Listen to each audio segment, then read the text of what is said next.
What if I told you the golden age of Hollywood was more tequila than tuxedo? Behind the red carpets and charming smiles were wild brawls, secret affairs, drunken benders, and scandals so juicy they'd make TMZ blush. These stars weren't just famous, they were feral.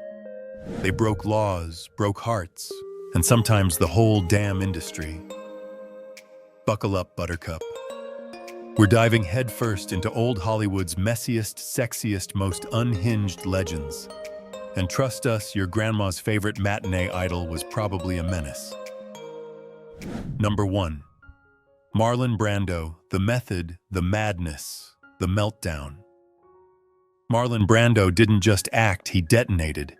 He stepped onto the screen like a thunderstorm in a leather jacket and mumbled his way into cinema history.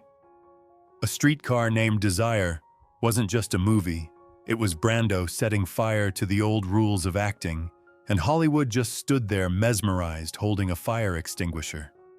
But for all that genius, Brando was one walking, brooding, emotionally unstable volcano.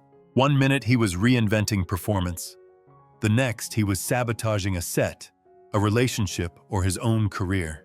He had more lovers than award nominations, and that's saying something. Men, women co-stars, waitstaff, you name it.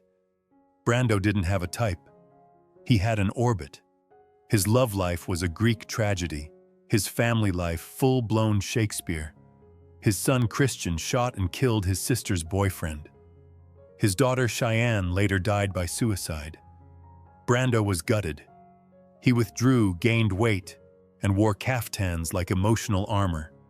He clashed with studios, ghosted directors, and literally refused his Oscar for The Godfather. Sent a Native American activist in his place and then peaced out. Iconic, yes. Petty, also, yes. He was brilliant and exhausting. Friends said he could be deeply kind or cold as ice, sometimes in the same sentence. He once said, "I'm not sure I'm a human being." Fair, because most humans don't explode every relationship they touch and still get cast in blockbusters.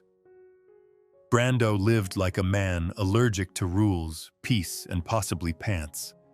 But when the camera rolled, everything made sense. His pain, his rage, his passion, they weren't just acted, they were him. Marlon Brando didn't play characters, he channeled them. And sometimes, he couldn't turn them off. Number 2. Clark Gable, the king with a crown of scandal. Clark Gable was the king of Hollywood. The jawline chiseled, the voice like bourbon and gravel, the swagger off the charts. On screen, he was Rhett Butler, cocky, charming, irresistible. But behind the scenes, let's just say this king ruled over a kingdom of cover-ups. Gable had that old-school charm, but his private life was less gone with the wind, more gone with the evidence. The biggest bombshell, Loretta Young. In the 1930s, during filming of Call of the Wild, Gable allegedly assaulted her. She got pregnant. The studio went full panic mode. Loretta disappeared for months, gave birth in secret, and then adopted her own child. Classic Hollywood damage control, equal parts chilling and outrageous.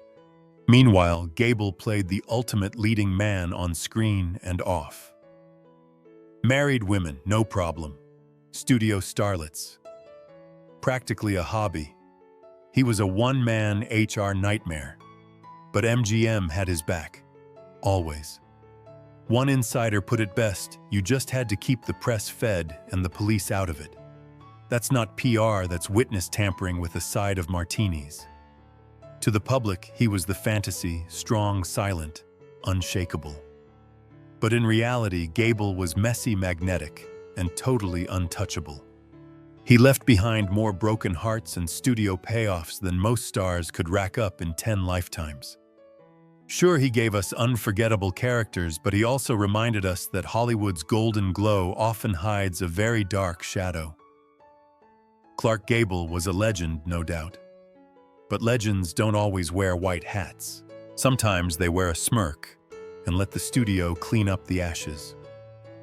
Number 3. Errol Flynn, Hollywood's original hot mess in a velvet cape.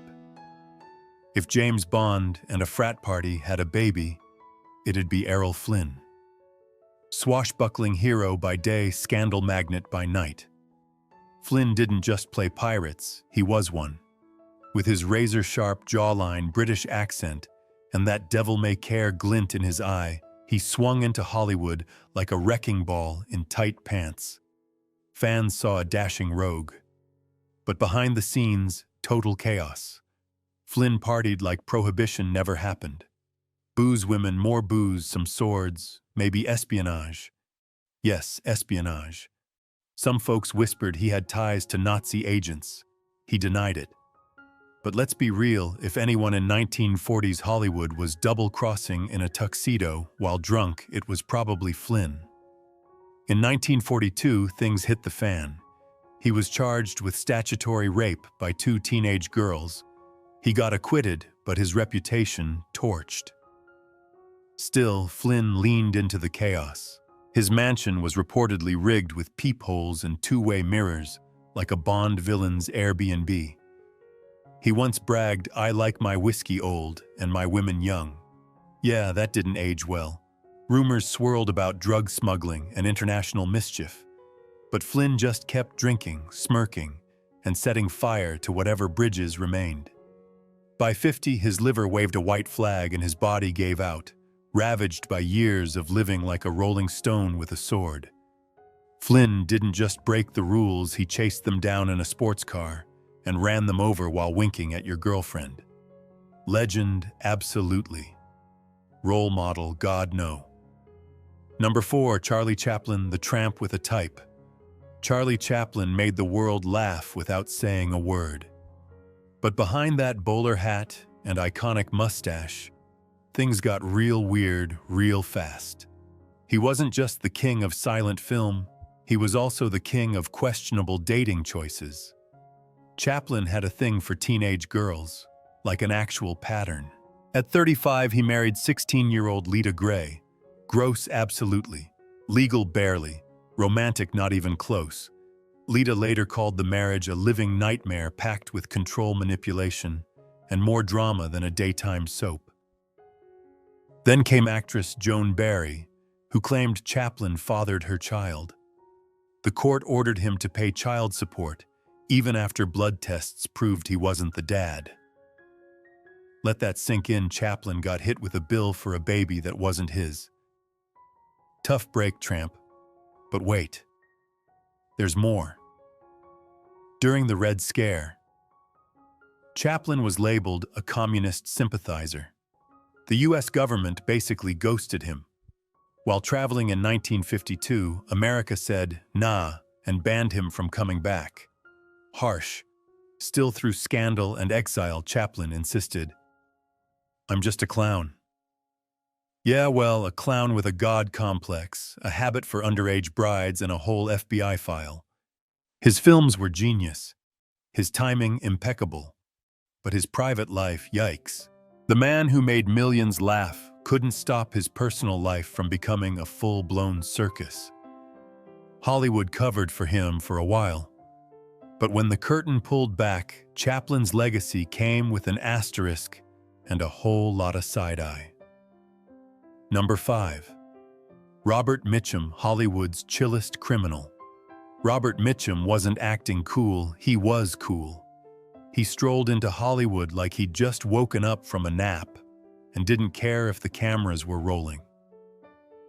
With that sleepy glare, gravel voice, and whatever man attitude Mitchum made rebellion look like a fashion statement.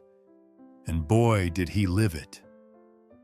In 1948, Mitchum got busted at a Hollywood party, caught red-eyed smoking weed in an era when that was career suicide. Studios panicked. Mitchum. He shrugged and said, "It's just like being busted for holding a beer." Then did jail time like it was jury duty. When he got out, his star power somehow went up. Only Mitchum could turn a mugshot into a headshot. He wasn't just a stoner with swagger. Mitchum had fists and wasn't afraid to use them. He got into bar fights, scuffled on set, and mouthed off to directors like they were unpaid interns. Producers tried to wrangle him. Good luck. He once famously said, "The only difference between me and my characters is I don't shoot people." Comforting. But here's the kicker, audiences loved it.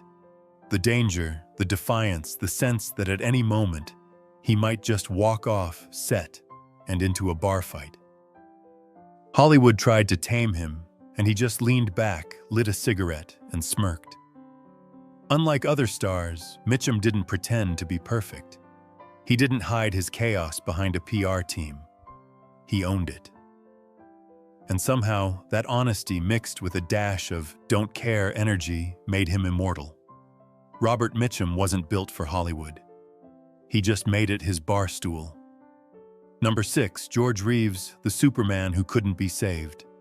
He wore the cape. He stood for truth, justice, and the American way. But off-screen George Reeves was less Superman and more film noir protagonist, brooding paranoid, and very, very dead. In the 1950s, Reeves became America's first Superman. Kids adored him. Parents approved. He was clean-cut, square-jawed, and probably made of steel or at least really tight spandex. But behind the costume trouble, lots of it. In 1959, Reeves was found dead in his bedroom. Gunshot wound to the head. Ruled a suicide. Case closed. Except almost no one believed it.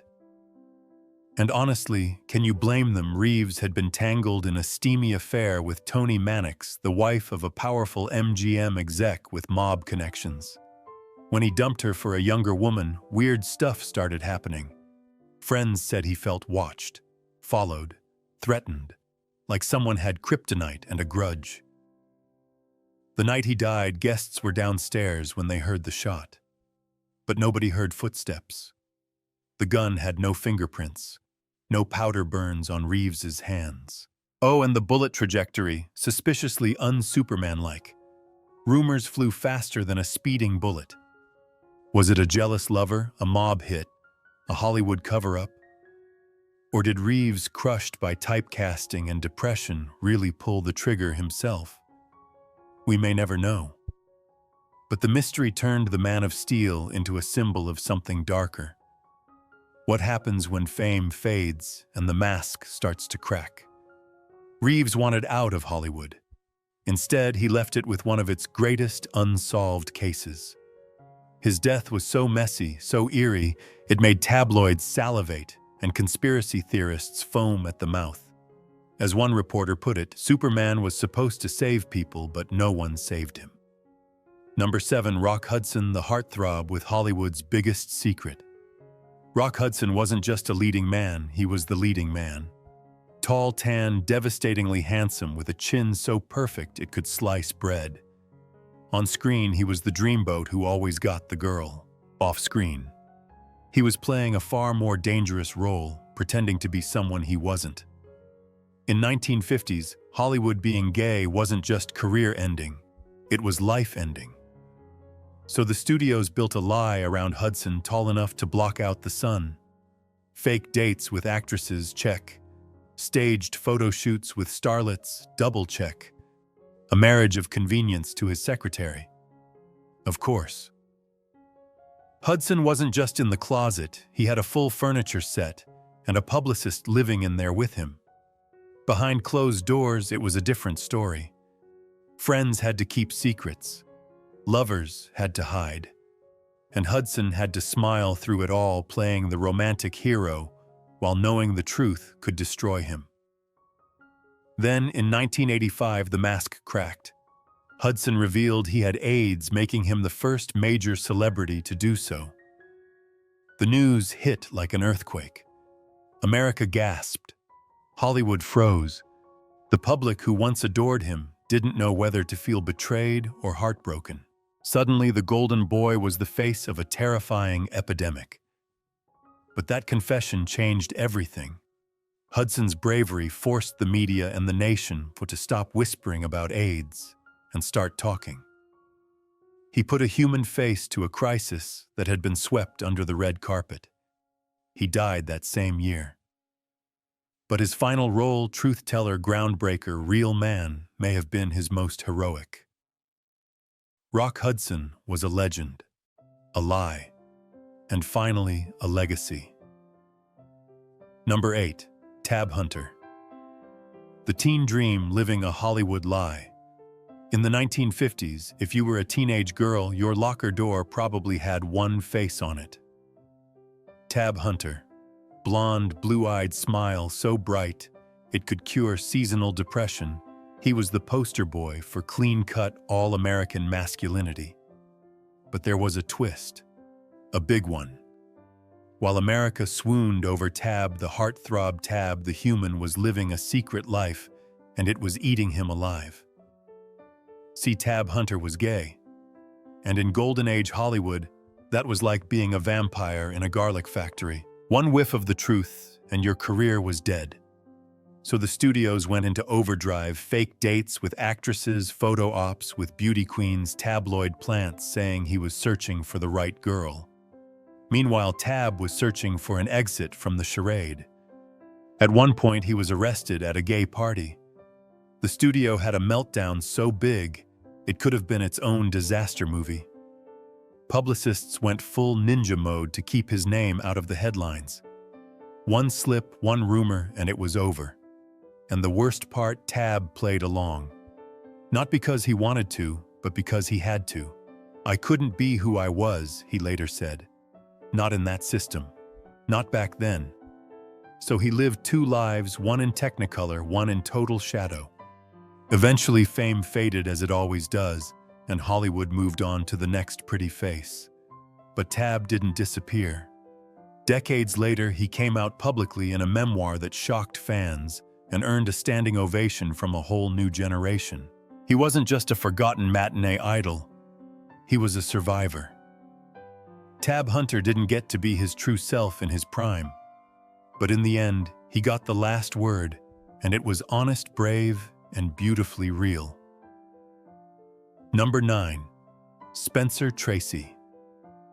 The leading man with demons in the wings. Spencer Tracy looked like the guy you'd want giving a toast at your wedding, steady, sharp, all-American. On screen, he was the definition of integrity. Off-screen, a walking contradiction in a three-piece suit. Tracy was Hollywood's gentleman with a flask in his coat and chaos in his soul. He was a devout Catholic who never divorced his wife but also spent over 25 years in a not-so-secret romance with Katharine Hepburn. To the public, they were just close friends. Sure, and whiskey is just spicy water. But Tracy's biggest relationship wasn't with Hepburn or his wife. It was with alcohol. The man drank like he was trying to erase a secret carved into his bones. Friends would lose track of him for days.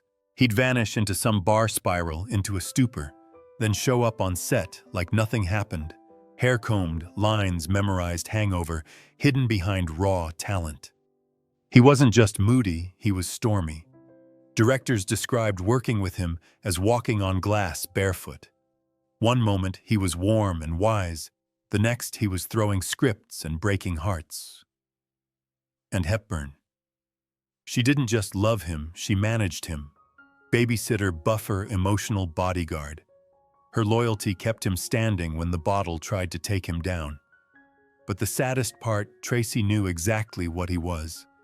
He once said, "I have demons and they never let me go." And he meant it. Shame, guilt, addiction, they weren't visitors. They were roommates.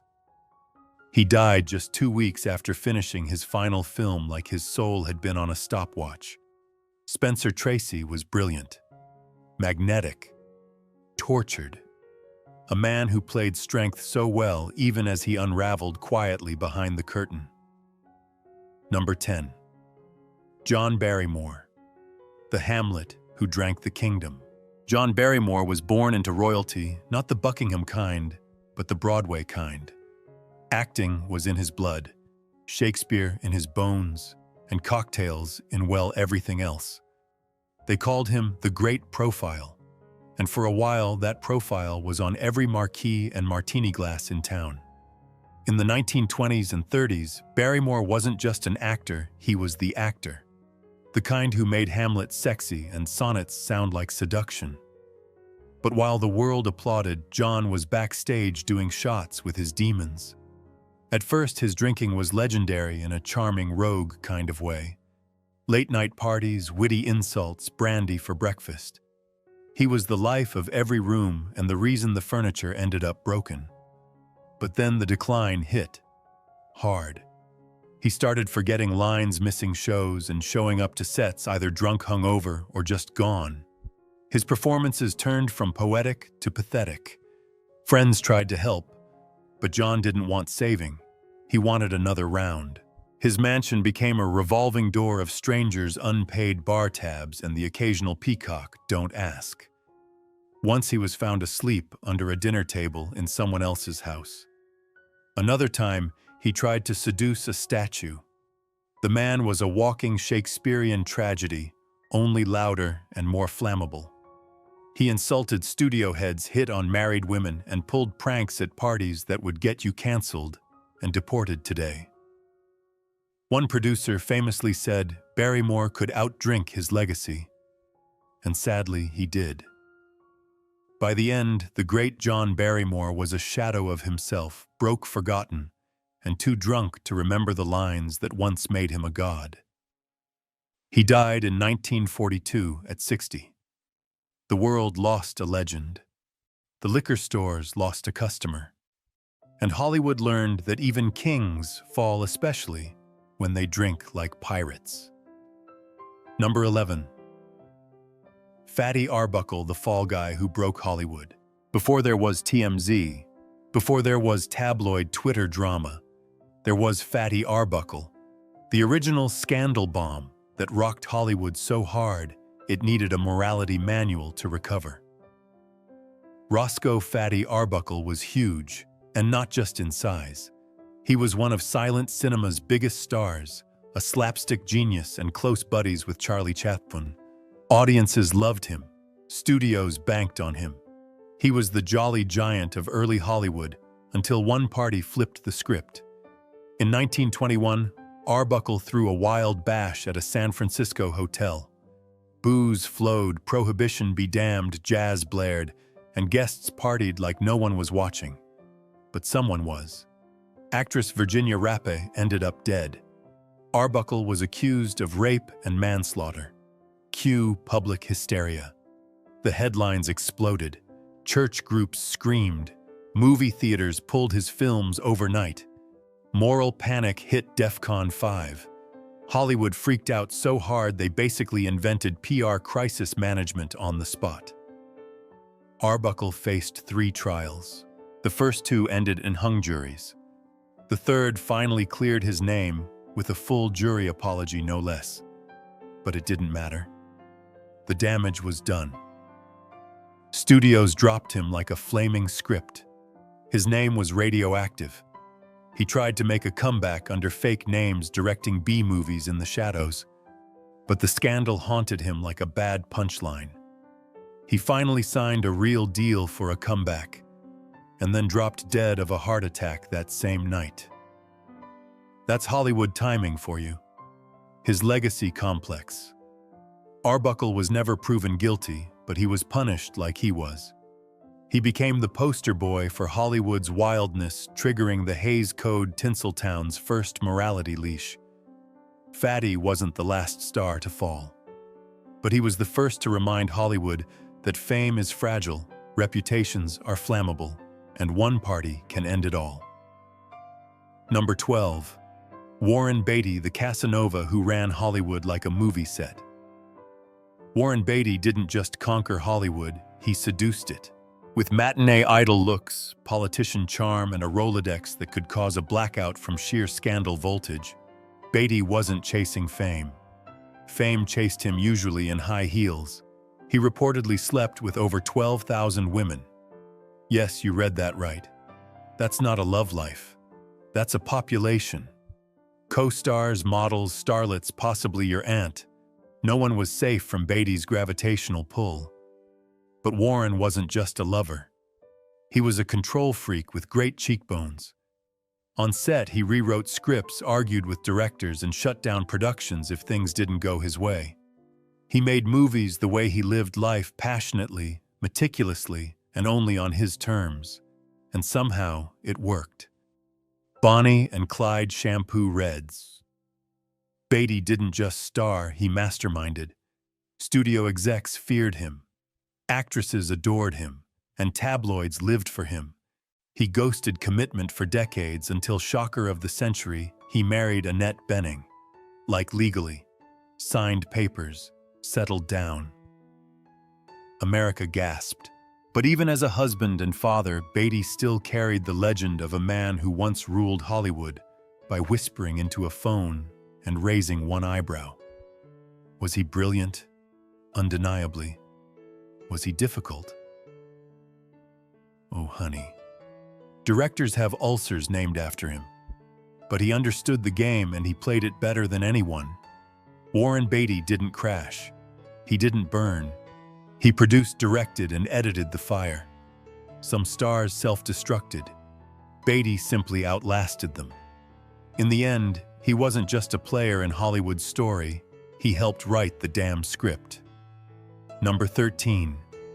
Tony Curtis, Hollywood's Prince of Pleasure and Powder. Tony Curtis didn't just arrive in Hollywood, he slid in like a Cadillac on a red carpet. With movie star looks, Bronx swagger, and a grin that could melt morals, he wasn't built for the silver screen, he owned it. From Some Like It Hot to Spartacus, Curtis was everywhere.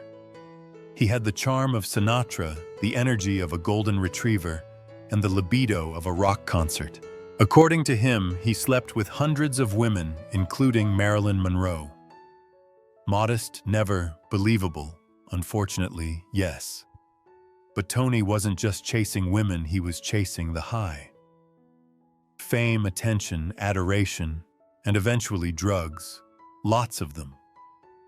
By the 70s, Curtis was snorting cocaine like it was breakfast cereal.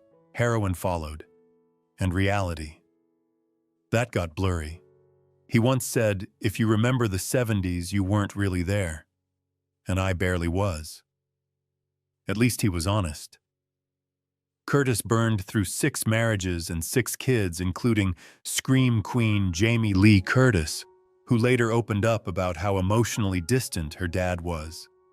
One daughter claimed he cut her out of his will entirely, like not even a toaster. Directors grew tired of his tantrums. Producers avoided his parties. His career, once unstoppable, started tripping over its own excess. But even when he was falling apart, Tony stayed entertaining. On talk shows, he was equal parts charming, chaotic, and wildly self-aware. He knew he'd turned his life into a circus, he just couldn't always find the exit. "I was the ringmaster," he said, "and sometimes I forgot where the lions were." Tony Curtis lived fast, talked faster, and crashed. But he never stopped performing even when the spotlight started to dim. Number 14. Mickey Rooney, Hollywood's wildest child, never grew up. Before Macaulay Culkin, before Lindsay Lohan, there was Mickey Rooney, the original child star, the human firecracker, the kid who ruled Hollywood before he could legally drive. At one point, he was the highest-paid actor in America. Not bad for someone who still needed a note to skip school. In the 1930s and 40s, Mickey was everywhere, singing, dancing, charming audiences as Andy Hardy, the all-American boy next door. But here's the twist, he never stopped being that boy. Ever. Even when he was 60, broke drunk and on his 8th marriage. Yep, 8 marriages. Including one to Ava Gardner, because why not crash a goddess-level relationship before lunch? Rooney didn't just love women, he collected them. But relationships were just one part of his storm. Gambling. Oh yeah, he blew through millions faster than a Vegas slot machine with a grudge. And it wasn't just casinos. Mickey owed money to people you don't want to owe money to. Think broken kneecaps and whispers in the dark. His later years, a slow-motion car crash. He accused his own stepson of abuse and financial theft, trusted the wrong people, got robbed blind. The kid who once had the world in his pocket died fighting for control over what little he had left. And yet he never stopped performing. Film, TV, stage, talk shows. Into his 90s, Rooney was still booking gigs, still cracking jokes, still trying. Like if he stopped moving, the silence would swallow him. "I never had a childhood," he once said. "I just had a career." And that career never let him go. It raised him, chewed him up, and kept him on life support with applause. Mickey Rooney wasn't just a cautionary tale. He was a lifetime subscription to fame and all its fine print. Number 15, James Dean, the rebel who hit the gas and never looked back. James Dean lived like a spark, bright, wild, and gone before anyone could catch him. With just 3 films, he didn't just become a movie star, he became a damn myth. Brooding eyes, cigarette in hand, collar popped like he was allergic to authority. Dean was the blueprint for teenage rebellion, before teenager was even a marketing category. He wasn't acting angsty, he was angsty.